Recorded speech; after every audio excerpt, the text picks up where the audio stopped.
Time pass కి అట్లా Sundarayya park ఆడ తిరుగుతుంటే ఈ బండి కనబడ్డది. అసలు ఏమేమి ఉంటాయి వెరైటీస్ అని చెప్పి పోయినా చూస్తే నేనే షాక్ అయినా. అన్ని అన్న వెరైటీస్ ఉన్నాయి. వెజ్ అయితే నెక్స్ట్ లెవెల్ అని చెప్పి అందరు అన్నారు. నాన్ వెజ్ లో ఏమున్నాయని చెప్పి చూస్తే బోటి కూర తలకాయ కూర కాకుండా నాటుకోడి కూర ఉంది, ఎగ్దం ఉంది ఖాళీ. అట్లనే చేపల పులుసు కూడా ఉంది.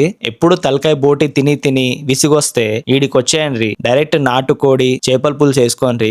అస్సలు రిగ్రెట్ అవ్వరు. మళ్ళా వస్తూనే ఉంటారు, తింటూనే ఉంటారు. మళ్ళీ అవి రెండు పక్కన పెట్టి బోటి కూర తలకాయ కూర అంటే మాత్రం అవి కూడా ఎగ్దమ్ ఉన్నాయి. బోటి కూర మాత్రం మస్తు చేసిండ్రు, తలకాయ కూర మాత్రం ఎగ్దమ్ ఫ్రెష్ గా అప్పటికప్పుడు చేసిండ్రు. వేడి వేడి చేసుకున్నా చెప్తున్నా కదా, నీ అవ కిరాక్ అనిపించిందిరా బాబు. ఇంత మంచిగా ఎట్లా చేసిండ్రా బాబు అనిపించింది. ఎవరైనా ఈ సుందరయ్య పార్క్ చుట్టుపక్కల ఉంటే మాత్రం భవానీ మీల్స్ కాడ ట్రై చేయండి. ఒకవేళ ఎవరైనా రెగ్యులర్ గా ట్రై చేస్తే మాత్రం పక్క కామెంట్ పెట్టండి. వాళ్ళు పైగా చాలా లిమిటెడ్ గా చేస్తారంట, జస్ట్ 2 గంటల్లోనే అయిపోతాయంట. సో ఎవరైనా పోయేటోళ్ళు ఉంటే మాత్రం కరెక్ట్ గా 12 గంటలకు వెళ్ళిపోండి. ఇలాంటి ఫుడ్ కంటెంట్ రోజు వస్తూనే ఉంటది.